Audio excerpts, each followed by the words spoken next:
लोकांना हसवणारा प्रत्येक कलाकार स्वतःच्या वेदनांना लपून ठेवतो, पण जेव्हा सत्य समोर येतं तेव्हा त्याची कहाणी मन हेलावून टाकते. विनोदाच्या दुनियेत स्वतःचं वेगळं स्थान निर्माण करणारे सिद्धार्थ सागर यांनीही आपल्या आयुष्यात अनेक चढउतार पाहिले. कॉमेडी सर्कस आणि द कपिल शर्मा शो मध्ये आपल्या अप्रतिम अभिनयाने प्रेक्षकांना हसवणारा सिद्धार्थ एक काळ असा होता की स्वतःच्या आयुष्याशी लढत होता. सिद्धार्थने 2009 मध्ये कॉमेडी सर्कस मधून पदार्पण केलं आणि काहीच वर्षात त्याने प्रेक्षकांच्या हृदयात स्थान मिळवलं.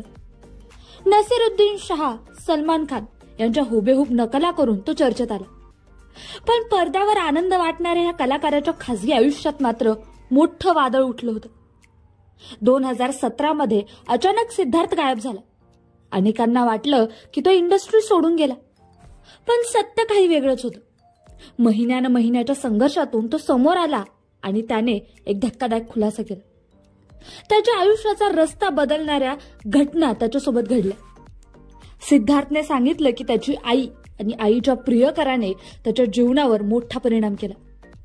त्याच्या जेवणात त्यांनी औषधं मिसळले, त्याला जबरदस्तीने ड्रग्सच्या व्यसनात लोटलं. नैराश्याच्या गर्ततेत जाऊन त्याला रिहॅब सेंटरमध्ये दाखल व्हावं लागलं. त्याच्या मालमत्तेचा त्याच्या आईने आणि आईच्या प्रियकराने गैरफायदा घेत बंगला विकला. एवढंच नाही तर त्याला शारीरिक आणि मानसिक छळ सहन करावा लागला.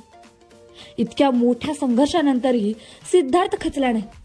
त्याने पुन्हा उभं राहायचं ठरवलं, आयुष्याला नवीन दिशा दिली आणि आता तो एका नव्या जोमाने आपल्या कारकिर्दीकडे लक्ष देत आहे.